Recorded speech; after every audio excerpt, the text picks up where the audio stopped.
Bom, se calhar vamos dando início. Ainda não temos toda a gente que deu, que se inscreveu, mas se calhar vamos começando só com as apresentações. Bom dia a todos. Bom dia a toda a gente que está a dizer bom dia aqui no bate-papo, como me aparece, acho que tem a versão brasileira. Antes de mais, meu nome é Luís Osório, vou-vos apresentar o webinar de hoje. Este é o terceiro webinar de 3 para este projeto.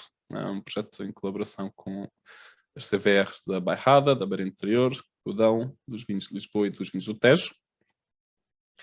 E é um projeto cofinanciado por fundos do Centro 2020, Portugal 2020 e a União Europeia. Hoje vamos falar sobre oportunidades em estilos de vinho. Relembro que em maio do ano passado falámos sobre tendências de consumo na era Covid. Continuamos na era Covid ainda, esperemos que esteja quase a acabar. No webinar número 2, em outubro passado, falámos sobre a atratividade de mercados. Relembro da importância especial que o mercado brasileiro tem para os vinhos portugueses. E hoje vamos falar sobre oportunidades em estilos de vinho. Antes de irmos aos estilos em concreto e a definições, queria só mostrar este gráfico que eu mostrei no webinar anterior. O que é que nós temos aqui? Nós, como calculo que alguns dos participantes já saibam, mas se calhar outros não saibam, nós temos no Wine Intelligence inquéritos que lançamos em vários mercados à volta do mundo de forma regular. E uma das perguntas que perguntamos sempre é qual é que é a sua atitude perante o vinho. E o que nós vemos neste insight é que a maioria dos consumidores, transversalmente, em quase todos os mercados, ou em todos os mercados, pelo menos os mercados que nós vemos aqui, dizem que gostam de experimentar estilos de vinhos novos de forma regular. Aqui estamos a falar de estilos, não é? Portanto, logo à partida, o que é que nós temos? Temos uma base de consumidores bastante alargada no mundo que diz que tem essa curiosidade e que está aberta a experimentar novos estilos de vinho, ok? Interessantemente, em Portugal, nós temos 46% dos consumidores portugueses dizem o mesmo, mas temos um bocado mais polarização. Nós depois temos muito poucos consumidores que dizem eu não me importo daquilo que compro, desde que o preço seja o correto.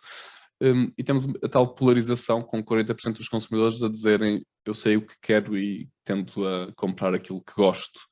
Portanto, temos esta polarização, se calhar, um pouco mais evidente em Portugal do que temos noutros mercados. Temos, por um lado, um grupo de consumidores abertos a experimentar coisas novas, mas, por outro lado, um grupo de consumidores um pouco mais conservadores e que tendem a ficar pelas marcas e pelos estilos que conhecem. Aqui nós temos um gráfico que parece ser bastante complicado, mas eu vou explicar o que é que isto é em algo poucas palavras. O que é que nós temos aqui? Temos grupos de consumidores segmentados pela maneira como se comportam, ok? Cada cor diz respeito a um tipo de consumidor.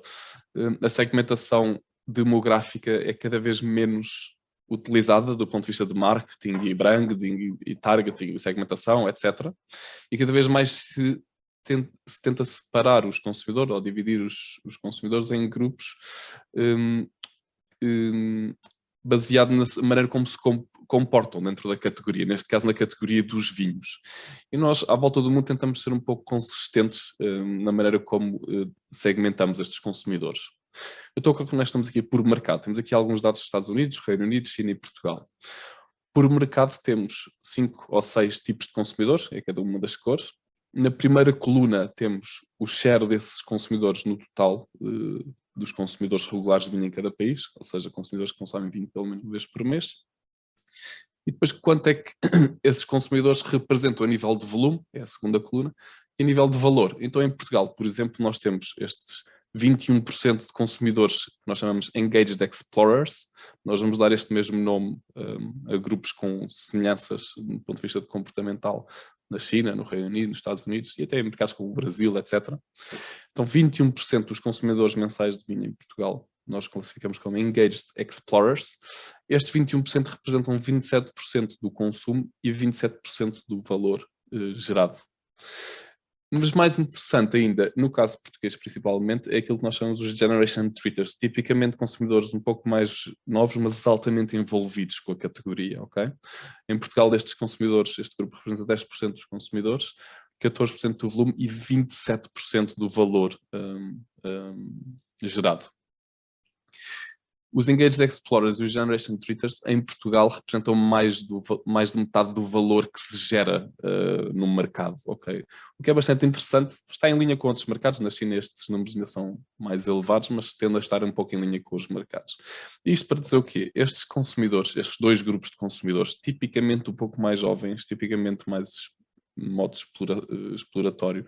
Os Engaged Explorers tipicamente vão saber mais sobre vinho, já vão estar um pouco mais tempo na categoria. Os Generation Treaters se calhar menos, e por isso é que talvez gastam mais, porque a maneira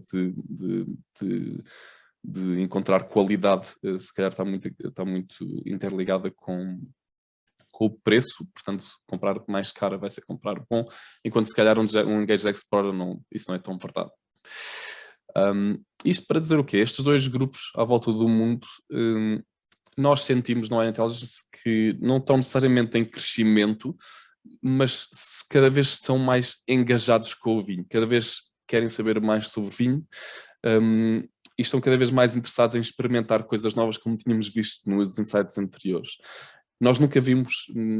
Eu, em 8 anos da Wine Intelligence, e a Wine Intelligence nos 20 anos tem no mercado e nas informações que vai avaliando, nunca vimos um grupo de consumidores tão envolvido como os que vemos hoje em dia nestes segmentos.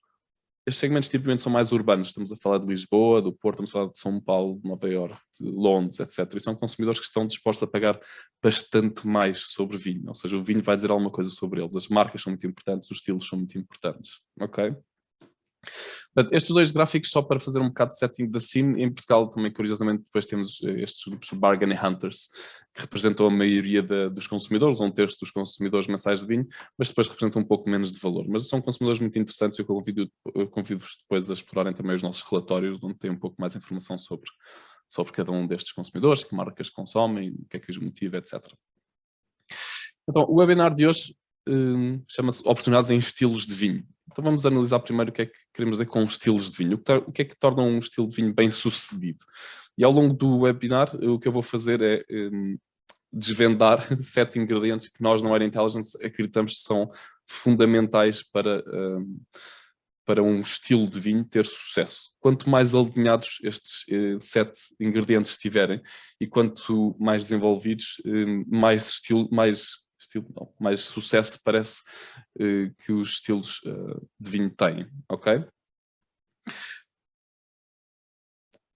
Vamos começar também com este gráfico. É um gráfico um bocado antigo, como podem ver, vai até 2015, mas para efeitos da história que eu quero contar é mais que válido, e eu continuo desde 2015 a mostrar este gráfico, porque acho que conta muitas histórias e muito interessante. O que é que nós temos aqui? Temos as exportações de uma região muito conhecida, que eu vou dizer já daqui a um segundo, de rosé e de tinto. Temos de rosé a cor-de-rosa e de tinto encarnado, como vemos desde o início, que nunca cresceu muito. E parece que aconteceu alguma coisa em 2009. Parece que esta região em 2009, ou este estilo de vinho em 2009, tomou qualquer tipo de decisão e, de repente, os rosés começaram a crescer, e muito. Depois a azul escuro é a soma. E os tintos nunca descolaram tanto como os rosés. Esta região é Provence, em França, e é provavelmente, ou isto é a minha opinião, eu considero que ser a região ou o estilo de vinho com maior sucesso dos últimos anos, ok? E reparem que em 2009 não se falava sequer de vinhos de Provence, porque não se exportava vinhos de Provence, vinhos rosés de Provence.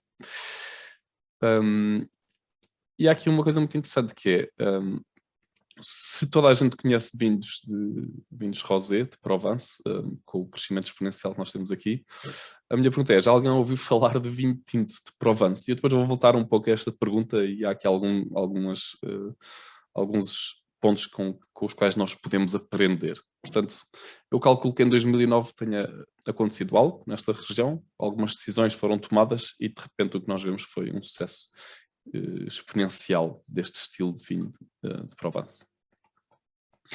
E o que é que faz de Provence um estilo de vinho tão especial? Nós temos aqui fotografias de garrafas de diferentes marcas e temos fotografias do Instagram que eu tirei, do Instagram dos vinhos de Provence. E há aqui várias coisas muito interessantes. Uma, as garrafas parecem ser todas diferentes, mas parece que isso é que as torna iguais, não é? Ou seja, há aqui uma semelhança, apesar de tudo. O vidro é sempre transparente, há aqui um Pantone de rosé que está, inclusive, certificado. E há um grande alinhamento a nível de imagem, por mais que o bottle shape seja diferente, é super interessante, não é?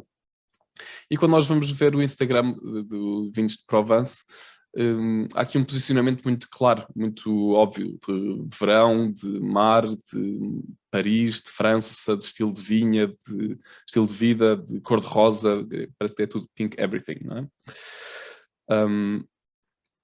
Então, Provence, claramente, acho que podemos concordar que é um estilo de vinho altamente bem sucedido, ok? E vamos falar mais outros 2 estilos de vinhos para depois tirar aqui algumas assumptions. Um segundo estilo de vinho que eu considero e que nós consideramos na Wine Intelligence altamente bem sucedido é o que nós chamamos os Sauvignon Blanc da Nova Zelândia, de Marlborough.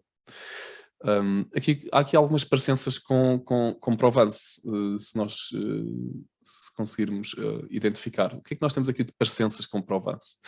Temos o alinhamento a nível de imagem, temos um estilo que está bastante definido do ponto de vista do líquido, mas quando falamos de imagem temos aqui um alinhamento muito interessante, temos sempre a mesma cor do vidro, sempre o mesmo bottle shape, os rótulos nunca saem muito destas cores brancas, mais pastel, etc. E quando nós visitamos o Instagram do Marlborough, do Sauvignon Blanc de Marlborough, há aqui algo muito neozelandês, não é? Estas paisagens de Lord of the Rings e há aqui alguma coisa muito interessante sobre a agricultura, sobre fresco, sobre úmido, não é? Que é bastante interessante e que vai ficar em linha aquilo que se procura num Sauvignon Blanc. E por último, temos outro grande case study, Prosecco, mais conhecido, mais mainstream, mais falado também, se calhar um bocadinho nada mais antigo do que os outros 2, mas que parece que também partilha aqui coisas muito interessantes com os outros 2 estilos, não é? Temos um alinhamento a nível de líquido, é relativamente simples de reconhecer um Prosecco, não é champanhe, não é tão seco, tem métodos de produção diferentes. Do ponto de vista do bottle shape, nós temos aqui esta bottle shape mais italiana, não é? Com a curvatura, enquanto que quando nós vamos ao champanhe temos as garrafas mais retas. E quando nós visitamos o Instagram do consórcio, nós vemos aqui isto transpira a Itália, primeiro que tudo, as cidades italianas, etc, etc, a comida italiana, mas também é muito interessante a maneira como eles se associam a desportos e a celebrações desportivas, principalmente em ocasiões de celebração, por exemplo, de celebrar ganhar o grande prémio de Fórmula 1, tipicamente uma ocasião, ou historicamente uma ocasião muito ligada à champanhe, não é? Portanto, o Prosecco apropriar-se dessa ocasião e tornar-se aspiracional dessa maneira. Portanto, eu acho que, primeiro de tudo, com estes 3 estilos de vinho que se calhar são o expoente máximo de sucesso que nós estamos a viver neste momento e que não existiam, se calhar, de forma tão evidente há 10 anos ou 12 anos, nós podemos concordar aqui em algumas coisas já. Acho que o que torna um estilo de vinho bem sucedido é a singularidade. Há uma grande consistência nestes estilos, é muito fácil identificar, ou há uma expectativa daquilo que um Sauvignon Blanc da Nova Zelândia, um Rosé de Provence e um Prosecco vai saber na nossa boca, não é? A nível de líquido. Eu não sou enólogo, nunca tive um talento especial para wine tasting, ironicamente, visto trabalho com vinhos há muitos anos, mas eu consigo facilmente identificar estes 3 estilos, não é? Há algo de único em cada um. E tem um posicionamento muito claro, como nós vimos. E por posicionamento muito claro, vamos revisitar então aqui o Vinhos de Provence. Quando nós olhamos ao Instagram, quando nós olhamos às imagens e tudo, há qualquer coisa de muito francês, especialmente Southern France, não é? Temos aquele estilo de vida de Côte d'Azur, de Provence, por aí fora. Verão, se calhar de forma mais subtil, mas estratégica e muito pensada.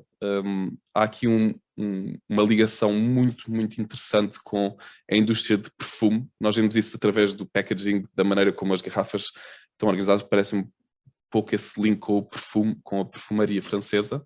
E é tudo cor-de-rosa, não é? É pink everything. E temos aqui uma imagem que eu acho que diz tudo, que também é do Instagram de vinhos de Provence. Lá está, a ligação com o verão, a ligação com o sul de França, a ligação com a perfumaria francesa e pink everything. Portanto, é aqui um posicionamento super bem definido, não é? Então, passa o slide. Peço desculpa, estou a ter aqui algum problema técnico, já está. Os vinhos de Marlborough, especialmente os Sauvignon Blancs, têm um posicionamento diferente. Parece que é tudo mais verde, fresco, puxam muito por esta ideia aquelas paisagens incríveis da Nova Zelândia. Lá está o mundo do Lord of the Rings, as pessoas da Nova Zelândia e a agricultura, não é? A agricultura também aqui muito puxada, e nós vemos muito isso outra vez, no Instagram, que eu acho que diz muito sobre aquilo que se quer da região, aquilo que estrategicamente os produtores dessa região concordaram. E temos aqui algumas coisas também muito interessantes. Temos no Instagram, se eu convido a visitarem, não só temos esta questão do farming e das pessoas, etc. Também temos sempre algumas pessoas que parece que foram convidadas ou que disseram qualquer coisa sobre os vinhos. Então vai-se colocando isso enquanto posts, mas de uma forma muito elegante, de uma forma muito consistente e muito bem trabalhada e muito bem pensada. Lá está, tendo em conta este posicionamento muito específico. E por fim, consórcio Prosecco. Prosecco também com um posicionamento extremamente bem conseguido, este tal lifestyle italiano, as cidades italianas, a comida italiana e esta associação a celebrações de desporto, que é super interessante e que nós vamos ver também outra vez no Instagram do consórcio. Vai além da Fórmula 1, há outros desportos com os quais o Prosecco se associa. Que é super interessante também. Então, voltando aqui ao slide, o que é que torna um estilo de vinho bem sucedido? Já vimos singularidade, aqui estamos a falar mais do ponto de vista do líquido, e um posicionamento muito claro. Para além disso, vemos que há uma imagem muito distinta. Estes 13 estilos têm uma imagem super distinta do ponto de vista visual, do ponto de vista da garrafa, dos cues que identificam esses vinhos. Nós temos aqui vários produtores a fazer algo muito parecido, não só do ponto de vista do estilo de vinho, mas também do ponto de vista da imagem. Eu já vou mostrando esta imagem em alguns webinars, peço desculpa se alguém já viu, mas aqui se calhar não é preciso desvendar-se para saber que um é Prosecco e um é champanhe. Nós temos a tal curvatura que torna estas garrafas super italianas, não é? De champanhe, comparando com champanhe. E champanhe temos esta um pouco mais rigidez e estas garrafas um pouco mais retas. Parece que não, mas estes elementos são extremamente importantes no momento e no sucesso de um estilo de vinho, porque criam notoriedade conjunta, ou seja, se calhar em champanhe nós encontramos marcas com alta notoriedade e que puxam muito pela categoria. Mas Prosecco, na verdade, não tem marcas tão fortes assim. A marca é Prosecco, né? Portanto, elementos comuns a todas as marcas de Prosecco vão, no final do dia, ditar o sucesso e a notoriedade que esse estilo tem. E há aqui algo muito, voltando aqui ao posicionamento, há algo super italiano no Prosecco, parece que estamos a fazer uma viagem de Vespa, e algo super francês em Champagne, não é? Parecemos num desfile de moda em Paris. Portanto, são posicionamentos completamente num produto que tem, enfim, muitas semelhanças, não é? Portanto, aqui nós temos singularidade, posicionamento muito, muito claro entre um e outro, e imagem muito distinta também, aqui mesmo do ponto de vista visual. Portanto, acho que podemos concordar que estes 3 pontos são extremamente importantes para o sucesso de um estilo de vinho. E o que nos leva à cava. Porque é que a cava não tem, se calhar, tanto sucesso, ou o sucesso que tem Prosecco, que tem champanhe? Eu acho que o problema da cava é que não é carne nem é peixe, não é nem mais seco nem menos seco, não é não é, por um lado é método de produção francês e tenta ser francês, por outro lado acaba por competir no price point do Prosecco ou até mais barato. Não existe uma identidade visual da cava. A cava pode ser muitas coisas diferentes, por isso a cava no fundo acaba por pecar muito a nível de singularidade, sendo que se calhar seria justo colocar ali com um certinho mais pequenino, pelo menos, mas claramente um problema de posicionamento, ou seja, num mundo em que Prosecco e champanhe está tão bem definido onde é que acaba sincero, e também acaba por pecar na questão da imagem distinta, ok? Eu estou a ser um bocado exagerado nestas avaliações, mas é para passar esta ideia. E vamos ver aqui outro case study, que é os Red Blends da Califórnia, que é um case study que eu gosto muito. Há alguns anos atrás, o enorme e lucrativo mercado de Merlots e Cabernet Sauvignons entrou num momento com alta concorrência, de saturação até, e num estado de maturidade muito avançado, com chilenos a competir, com californianos a competir, com argentinos a competir, com sul-africanos, com australianos, todos a competir por estes estilos, sem trazer nada de muito novo para estas categorias, ok? Portanto, quando isso acontece, o que nós vemos é que de repente os preços começam a cair bastante. E como nós sabemos, os Estados Unidos tradicionalmente é um país de monocaixas, portanto um Merlot é bebido, um Cabernet Sauvignon é bebido, um Sauvignon Blanc, um Chardonnay, por aí fora. E tem essas notoriedades. Mas foi nessa altura, foi aqui há uns anos atrás, que de repente alguns, isto de forma bastante mais orgânica, bastante menos organizada do que se nós vemos, por exemplo, nos outros 3 estilos de que falei, mas de uma forma orgânica os produtores da Califórnia começaram a comunicar-se de maneira um pouco diferente. E foi aí que surgiu toda a moda dos Red Blends da Califórnia, que tem esta imagem, esta identidade visual super interessante, que vai sempre um pouco ao lado mais dark, mais misterioso. As cores normalmente são sempre entre o preto, entre o encarnado, nunca se vai muito fora daí. E tem um bocado este conceito um pouco novo, este Blue Ocean, que não, é um bocado injusto dizer que se inventou nesta altura, mas que se explorou de forma muito interessante nesta altura, que é o art wine. Ou seja, estamos a criar uma obra de arte para além do vinho, ok? Alguns destes vinhos têm 95% de Merlot ou 95% de Cabernet Sauvignon, ou seja, são blends, mas a nível de sabor pouco ou nada mudou. O que mudou foi a maneira como se comunica, a maneira e a identidade visual desses estilos, ok? Só por curiosidade, este vinho que está aqui com uma caixa azul foi da Prisoner, que é uma empresa chamada The Prisoner Company, que tive a oportunidade de conhecer e que admiro muito. Eles criaram este vinho aqui há uns anos atrás, vendem por $70, se não me engano, ou $80, e no fundo é um vinho com um quadro no rótulo, não tem mais nada, não tem indicações, e é um quadro de um pintor espanhol, ou seja, não é sequer um pintor americano. Esta história é muito frustrante para os produtores espanhóis, já tive a oportunidade de apresentá-la e de facto é interessante ver a reação. Mas isto para dizer o quê? Que nesta altura o The Prisoner, a Constellation, que é uma das maiores empresas do mundo, comprou esta marca, The Prisoner, só a marca, sem qualquer assets de adegas, de assets mais terreno, o que seja, por $285 milhões. Isto foi em 2016. A garrafa na altura custava 35 e agora lá está nos tais 70. Portanto, uma marca que surge dentro de um movimento orgânico de Dark, Mysterious, Black and Red Art Wine, muito bem sucedida, muito bem trabalhada, muito bem pensada, que vai soar-se muito bem para um tipo de consumidor que está disposto de facto a pagar um pouco mais. Mas é um case study dentro de um estilo que de facto, por mais que seja orgânico e não seja tão estratégico, tão pensado por um grupo de produtores, por exemplo, tem a sua singularidade, tem um posicionamento muito claro e uma imagem muito distinta, não é? E cria-se muito valor, e criou-se muito valor. Portanto, acho que é justo colocar estes 3 checks. Portanto, vamos falar um pouco da importância da imagem e da notoriedade, como vemos que é o terceiro ponto, só para relembrar alguns pontos que nós também já falamos no primeiro webinar. Como sabemos, o momento de compra é um momento altamente complexo, não é? Se calhar é injusto para alguns consumidores. Nós temos muitas marcas de vinho a querem ser compradas e muitas maneiras de pensar como é que vou comprar esta marca de vinho. E é aqui que a notoriedade é tão importante, não é? A notoriedade de uma marca.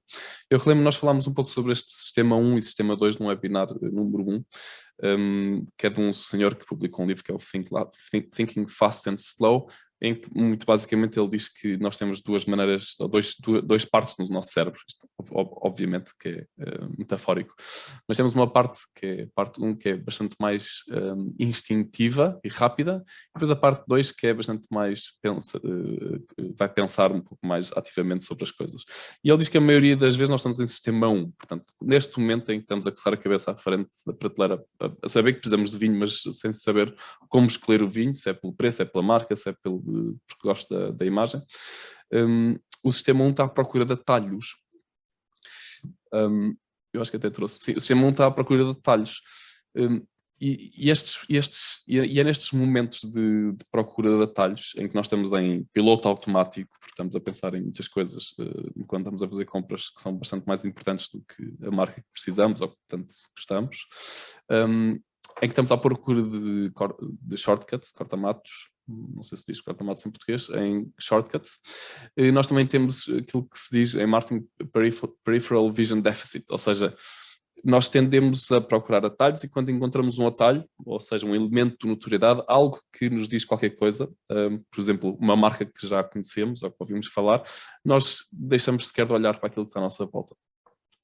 É por isso que é tão importante a notoriedade nos estilos de vinho, principalmente quando falamos de regiões onde de facto não existem marcas muito fortes que possam puxar por uma categoria. Estamos a falar, por exemplo, de Prosecco, não é?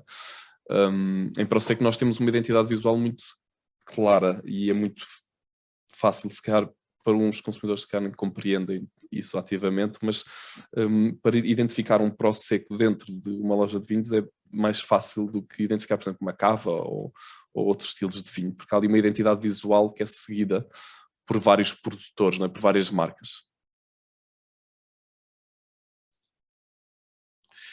E nós vemos isso no Prosecco, como vimos, mas também vemos isso no Rosé de Provence, muito fácil identificável, e no Sauvignon Blanc da Nova Zelândia. No fundo, são marcas, não é? Estes estilos também são marcas.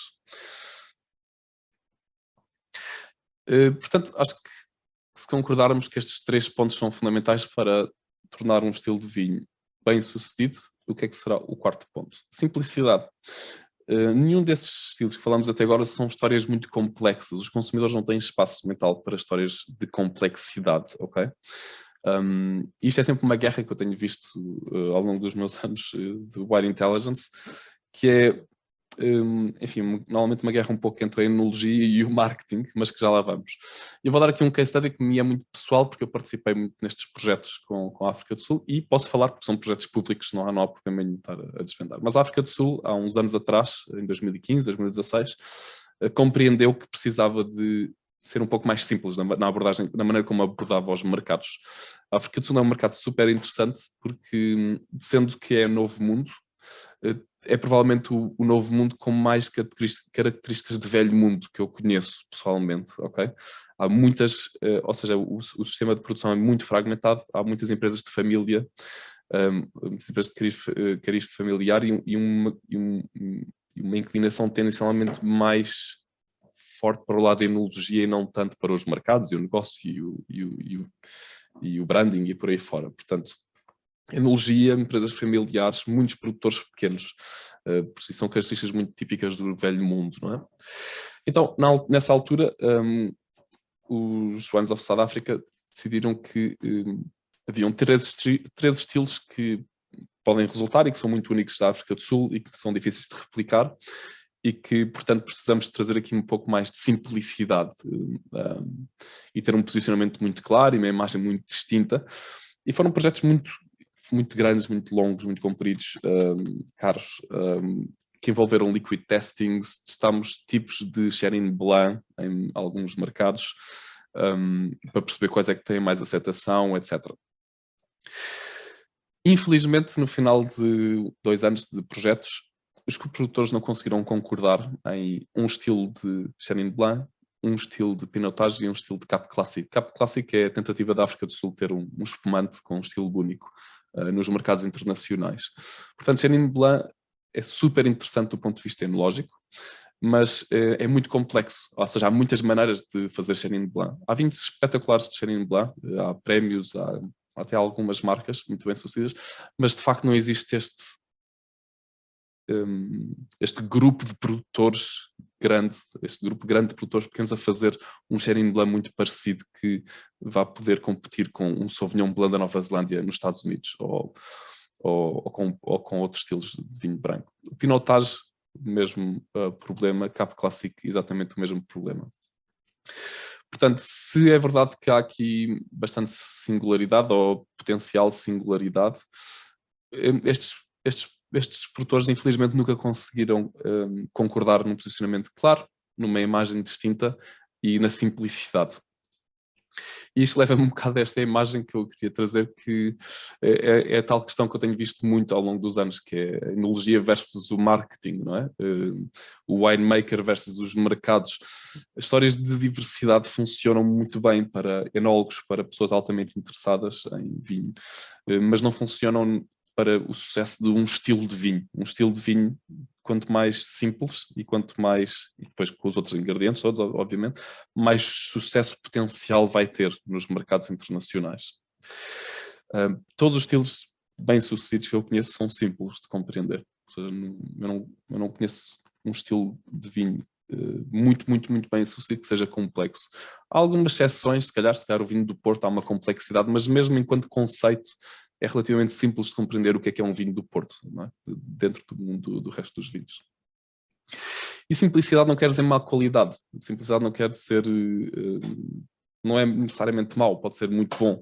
Um Sauvignon Blanc da Nova Zelândia, o price point é bastante elevado nos Estados Unidos. Um consumidor vai pagar de $15 para cima, $20 até, por uma garrafa de Sauvignon Blanc numa loja.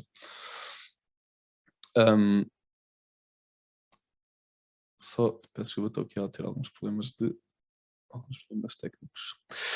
Por exemplo, champanhe é uma história, é um conceito, é um líquido simples de se compreender, porque há muita convergência entre as diferentes marcas. O mesmo, enfim, com outros estilos, como o Malbec, com o Pinot Grigio italiano, com o Shiraz australiano. Ou seja, há aqui muita convergência e uma mensagem simples, não é? E parece que isso é bastante importante para explicar o sucesso desses estilos.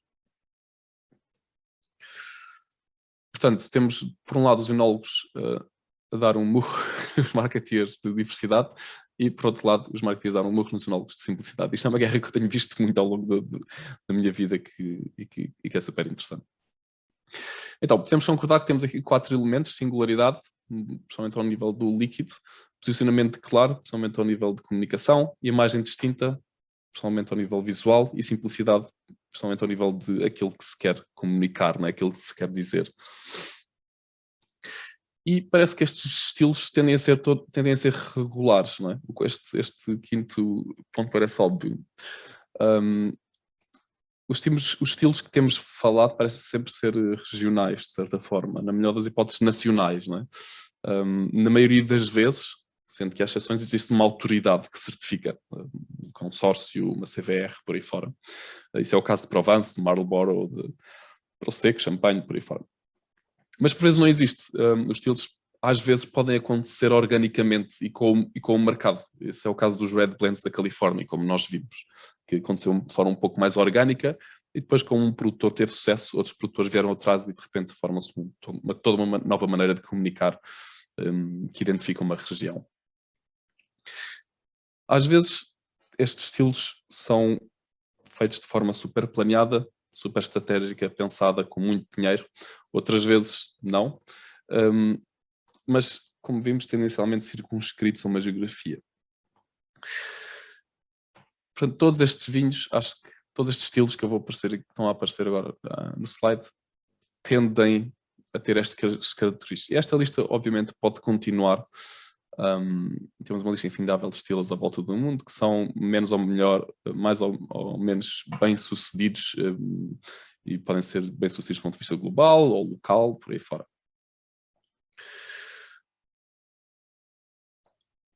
Este slide eu acho que é o mais importante da apresentação, que é o poder que muitos produtores têm para fazer uma coisa grande. Principalmente num país como Portugal. E e principalmente nas regiões com as quais eu estou a falar hoje, né? Que são as regiões que, num país pequeno, não são as maiores também. O que a Nova Zelândia acho que ensinou ao mundo é que não é preciso ter uma marca país forte, e não é preciso ter marcas, produtores grandes para ter sucesso nos mercados internacionais. O que eles nos ensinaram é que se muitos produtores fizerem algo de forma muito consistente, tendo em conta aquilo que é o melhor da região, tendo em conta um posicionamento muito claro, tendo em conta uma imagem muito alinhada, um líquido alinhado, o poder que isso tem é maior do que qualquer produtor à volta do mundo. Portanto, acho que isso é a minha mensagem principal hoje, é aquilo que está nas mãos de grupos de produtores, que têm alguém em comum, neste caso estilos, de fazer algo que seja interessante para todos, ok? Agora, eu referi várias vezes que estes estilos de vinhos tendem a ser regionais. Há uma exceção, que são os vinhos naturais, e que é muito interessante o que está a acontecer no ponto deste lado do mercado. Muito ao sabor de tendências de moderação, de well-being, localism, do craft, e também com o apoio de tecnologias, de redes sociais, aconteceu um fenómeno super interessante que vem quebrar algumas destas regras, destes pontos que eu tenho vindo a mostrar. Pelo menos aparentemente. São os vinhos naturais, os vinhos orange, os low intervention, etc. Enfim, depois exatamente os de terminologia, lá está, eu não sou tão enólogo, mas para todos os efeitos há aqui um estilo, não é? Nós conseguimos ver nestas imagens que há aqui uma identidade, claramente, não é? Portanto, sim, há uma singularidade nestes estilos de vinhos, há um posicionamento muito claro, este art wine também, uma imagem super distinta, arco-íris e unicórnios e portas no meio do céu e coisas deste género, poucas palavras e muitas imagens. Há uma simplicidade, apesar de tudo, é simples de compreender enquanto conceito natural wines, mas não são regionais, portanto se calhar riscamos regional e colocamos comunitário, porque acho que se calhar fica mais justo. Então estes estilos, vinhos naturais, parece preencher estes 4 pontos. As novas tecnologias permitiram, de certa forma, criar este estilo através de colocar em comunicação toda uma comunidade que está afastada geograficamente, não é? Aquilo que um produtor de vinho natural está neste momento a fazer na Austrália está a ser feito de forma muito parecida na Eslovénia, na Argentina, não sei, no Dão e por aí fora. Há de haver alguém em qualquer parte do mundo que está a fazer algo muito parecido neste momento, que são este tal movimento dos vinhos naturais e por aí fora. E aqui nós temos outra vez o The Power of the Many, não é? Nós temos uma comunidade que é a primeira comunidade global a fazer um estilo muito único. Lá está, de forma que não é organizada, que não é certificada. Há aqui toda uma série de outra lógica do ponto de vista do líquido, mas a fazer algo muito alinhado, o que é super interessante. Isto são fotografias que eu tirei e de cidades que eu tive a oportunidade de visitar no último ano. Copenhaga, Londres, aqui em Lisboa também e mais um par de outras cidades. E o que eu tenho tentado pessoalmente observar muito o que é que se está a passar com este movimento dos vinhos naturais. É um estilo que vai um pouco mais além daquilo que de um estilo, daquilo que nós estamos a assumir enquanto estilo. E ganha contornos de movimento, não é? Ou seja, parece que há aqui um movimento com valores. A comunidade de produtores de vinho natural está altamente conectada entre si. Há toda uma rede de natural wine bars que também é assim, altamente conectada com a comunidade de produtores e parece que acabam por se conhecer um pouco uns aos outros e vão construindo estes conceitos e estes valores e estas comunidades, que é super interessante de estarmos atentos e o que eu acho mais interessante é que vai preenchendo aqueles pontos injetores, o que faz um estilo de vinho ser bem sucedido, ok? E não nos enganemos, são tipicamente preços bastante elevados. Isto é o wine bar chic do centro de Copenhaga ou do centro de Londres, onde o hipster vai pagar 3 vezes mais do que aquilo que pagaria num bar. Ou seja, não é necessariamente barato, não é necessariamente massificado, é altamente nicho e para quem é importante é super importante. A Georgette fez aqui uma pergunta, será um estilo mais dirigido a consumidores em meio urbano? Totalmente. Eu até acho que tenho aqui um apontamento sobre isso. Ou seja, qual é que é o posicionamento deste estilo? Lifestyle urbano, um posicionamento natureza, práticas de produção ancestrais e naturais, etc. E saúde. E para além disso, design, art wine, buscar um pouco aquilo que nós vimos que foi iniciado pelos Red Blends. Mas de forma muito diferente, de forma muito mais, enfim, nem sei bem identificar, muito mais cartoon, muito mais gay pride, muito mais fotografia, céu, rainbow, nuvens, e menos texto, não é? O que é super interessante, acho que é algo super interessante de se ir acompanhando o que está a acontecer, porque de facto são consumidores altamente envolvidos. Ainda ao início da nossa apresentação, estes consumidores mais jovens, com um pouco mais poder de compra, que têm curiosidade de vinho, este é o vinho que está a comunicar muito bem para esse tipo de consumidores neste momento, ok? E não é preciso ir tão longe, eu moro em Lisboa, em Santos, e eu basta atravessar-me a rua, tenho 2 ou 3 wine bars de vinho natural aqui perto. Portanto, ainda no vinhos naturais, nós fizemos uma experiência aqui há algum tempo em vários mercados. Portanto, o que nós vemos aqui é a informação combinada de Austrália, Canadá, Suécia, peço desculpa, Reino Unido e Estados Unidos. Portanto, temos uma amostra muito grande de consumidores aos quais fizemos o inquérito. E o que é que nós fizemos? Nós testámos esta garrafa, é uma garrafa que nós que somos os donos, que é a Farrington's Estate, uma marca que não existe, mas para todos os efeitos é uma marca que pertence à Wine Intelligence. E o que nós vamos mostrar é esta garrafa em inquiridos, grupos de inquiridos. E primeiro mostramos a garrafa sem nada, depois mostramos a garrafa com um prémio, colocamos uma medalha debaixo da marca, depois colocamos uma referência a dizer que foi established em 1870, depois o claim a dizer natural wine, o orgânico, etc, etc. E depois o que é que nós testamos? Vamos testar qual é que é o incremento ou não de intenção de compra versus a garrafa que não tinha nada. Ou seja, quais destes claims vão induzir mais compra do que outros. Há aqui coisas muito interessantes, se calhar não são tão relevantes aqui para o webinar de hoje, mas como nós vemos, primeiro que tudo, assim, logo primeira análise, estes são tudo que são estilos alternativos de vinho ainda não são interessantes para a maioria, a maioria dos consumidores, ok? Ou seja, biodinâmico, vegan, até pode tirar um pouco a vontade da compra, vegetarian, carbon neutral, fair trade, mas para quem é importante, são muito importantes, ok? Portanto, lá está, são comunidades pequenas de consumidores para os quais é super importante ser biodinâmico, ou super importante ser sustainably produced, etc. O natural wine, aparece-nos aqui em terceiro, mas há de ter muito cuidado e aqui lá está, a interpretação dos estudos de mercado é muito importante. Quando nós colocamos natural wine, aquilo que nós acreditamos é que os consumidores que respondem a estes inquéritos não compreendam que natural wine é aquilo que nós queremos dizer do ponto de vista da enologia, mas achem provavelmente que natural wine é o vinho em geral. Portanto, é muito difícil para nós fazer research de natural wine, porque natural wine por si só parece que é o vinho normal, ok? Quando nós colocamos no inquérito. De qualquer das formas, enquanto termo, parece trazer algum valor a uma garrafa. Mas lá está, estes vinhos de natural wine vão para um pouco também além de natural wine. Tem outros tipos de classificação, mas aquilo que nós queremos referir aqui é todo o movimento. Não é? E reforçar... Estou cheio de problemas técnicos hoje. E reforçar esta questão dos claims, orgânicos, sustainably produced, etc., não acrescentam ainda imenso valor para a maioria dos inquiridos e dos consumidores de vinho,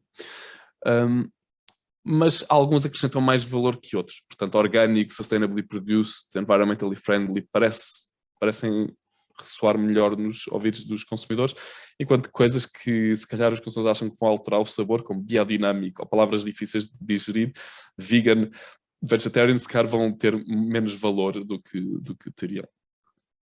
Ok? Mas lá está, eu acho que o mais importante é uma tendência que vai crescendo, é muito pequeno ainda, mas para quem é importante é muito importante, e isso de facto vai aqui ao encontro daquilo que eu quero explicar com este movimento dos natural wines. É pequeno, é nicho, está a crescer a um ritmo muito grande e para quem é importante é extremamente importante e está disponível a pagar muito, centros urbanos, pessoal chique, os hipsters, etc. Portanto, já temos 5 pontos. Tenho que só estar atento ao tempo. Temos mais 10 minutinhos. Já temos 5 pontos que concordamos são importantes para fazer um estilo de vinho ser bem sucedido. Este sentido de comunidade é muito importante, todos a fazer algo muito parecido, algo muito consistente. O sexto, o que eu tenho observado ao longo destes anos é se um estilo preenche os 5 primeiros pontos, mas a longo prazo não se posiciona de certa forma, de forma aspiracional, tende um pouco a cair em desuso. Eu vou trazer aqui um exemplo que é muito interessante, que é o Gruner Veltliner, austríaco, que tem muitas semelhanças com o Riesling, que por acaso até passou por um escândalo nos anos 80, um químico aumentava o sentido de doce, houve uma grande crítica internacional para os vinhos da Áustria. Então, nessa altura, os vinhos da Áustria apertaram muito as regras de produção, as regras de certificação e conseguiram ter um estilo bastante mais consistente e de alta qualidade. E aquilo que estes vinhos e estes produtores têm vindo a fazer ao longo dos anos foi associarem-se à alta cozinha. Portanto, hoje em dia é muito raro entrar num restaurante com estrelas Michelin e não haver um vinho austríaco.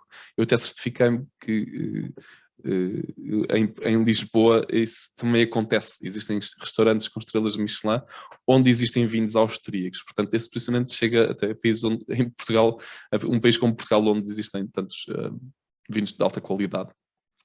O Riesling, como eu disse, tem altas parecenças com este estilo, a nível de imagem, de identidade visual, de estilo de vinho, etc. Nunca teve esse posicionamento tão aspiracional, nunca se soube reinventar e associar a algo que puxasse este posicionamento para cima e que ajudasse depois a price points, etc. Portanto, o que nós vemos foi um estilo que foi altamente bem sucedido, mas um pouco passageiro, de certa forma. Se bem que hoje em dia começa-se a ver um pouco a ressuscitar em algumas cidades. Outro, ainda na questão dos associações aspiracionais, há aqui uma história muito gira do Beaujolais, tem 3 tipos de vinho. O Beaujolais Nouveau, que é bebido imediatamente após o final da vindima. Está na lei francesa ou na lei local. A hora exata que o vinho pode sair das adegas para começar a ser certificado. E nessa hora dá início a todo um festival em França e no mundo inteiro, onde o vinho começa a proteger pelas ruas das aldeias da zona, em barricas, e é uma festa global. O vinho chega a ser transportado em avião à volta do mundo para ser bebido o mais fresco, o mais rapidamente possível, porque tem que ser bebido logo. Portanto, o que é interessante aqui é uma associação aspiracional, entre aspas, mas foi este conceito que Beaujolais conseguiu criar ao longo dos anos, e esta tradição, e este exagero tem que se beber já, senão vai se estragar, e depois até associar-se a coisas como Thanksgiving, que acaba por ser na mesma data, nos Estados Unidos. É um vinho tipicamente associado a esta tradição.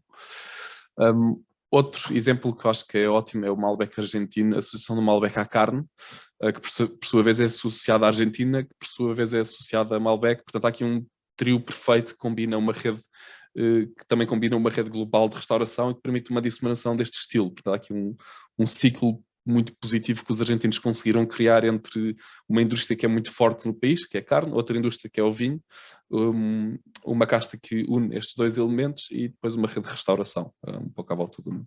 Também é super interessante a maneira como um Malbec, ou a história do Malbec, que ainda continua a ter bastante sucesso. Não é? Normalmente uma pessoa, os argentinos conseguiram fazer com que, quando se pensa em carne, pensa-se e o wine pairing para essa carne, pensa-se em Malbec. Malbec é muito top of mind para este tipo de food pairing.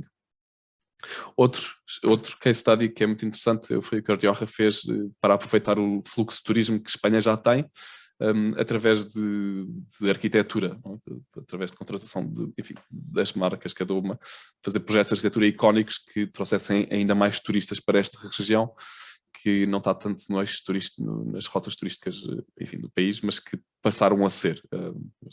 Acho que provavelmente haverão participantes hoje aqui do webinar que já foram a esta região, porque é uma região típica de se visitar muito pelos projetos de arquitetura. Portanto, lá está esta associação aspiracional do ponto de vista da arquitetura. Portanto, a longo prazo, parece que se um estilo cumpre todos estes pontos, mas não se posiciona de certa forma aspiracional, parece que acaba por não ter tanto sucesso como, por exemplo, o Riesling.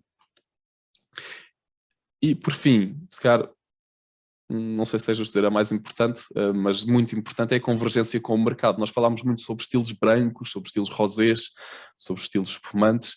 De facto, o light and fresh tem sido algo muito em franco crescimento nos últimos anos, ok?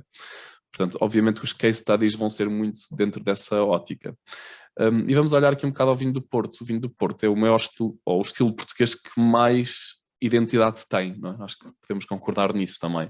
E eu fiz aqui a mesma análise, fui visitar o Instagram do IVDP, trouxe aqui algumas garrafas. Nós temos aqui uma série de ingredientes, ou temos aqui praticamente todos os ingredientes. Temos algo muito singular e muito único, o vinho do Porto, não é? Da maneira, ou seja, como conceito e como líquido. Tem um posicionamento bastante claro para um tipo de ocasiões. Tem uma imagem muito distinta, temos um bottle shape único, que é algo que é ideal para um estilo de vinho.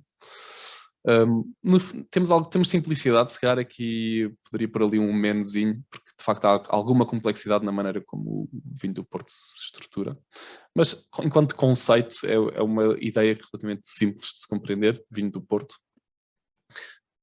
Altamente comunitário, circunscrito a uma região, muitos produtores a fazer algo muito parecido há muitos anos. Posicionamento aspiracional, nós vemos isso, temos aqui associação a ocasiões muito interessantes, como o Natal, como o pairing com queijo, por aí fora. Mas o problema do vinho do Porto foi um problema de convergência com o mercado. Se foi um vinho que foi top of mind e altamente bem sucedido durante décadas, centenas de anos, se calhar, nos últimos anos, principalmente nesta onda de moderação, de light and fresh, low sugar, low alcohol, etc., de repente é um vinho que passa a estar desajustado àquilo que o mercado pede, não é?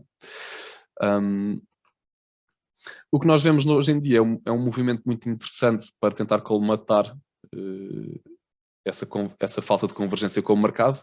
Nós vemos muito movimento nos Porto Tónicos, no Porto Branco, um aumento de produção no Porto Branco. Temos até os tipos de packaging, desde as latas até estes packagings muito mais, enfim, a tentar comunicar mais para consumidores mais jovens, para tentar sair de consumidores mais velhos, de ocasiões que se calhar já não são tão...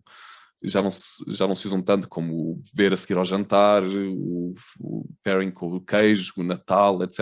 E tentar trazer um bocado mais para o mainstream, para as ocasiões onde hoje em dia os consumidores mais jovens de facto bebem, e tentar comunicar dessa maneira. Portanto, estaremos cá para ver os efeitos que vai ter a longo prazo para a categoria, mas muito interessante a maneira como os produtores de vinho do Porto estão a reinventar-se e a alinhar-se com o tal light and fresh, com mixologia, por aí fora. Portanto, vou acabar, estou quase a acabar. O desafio que eu deixo a todos nas regiões é avaliarem-se e tentarem perceber dentro dos estilos que são produzidos na região, porque uma região tipicamente produz mais do que um estilo, quais é que são os estilos onde há potencial de maior singularidade, de criar um posicionamento que seja claro e aspiracional, de criar uma imagem distinta, de ser uma mensagem simples, não perdendo, óbvio, muita qualidade tecnológica.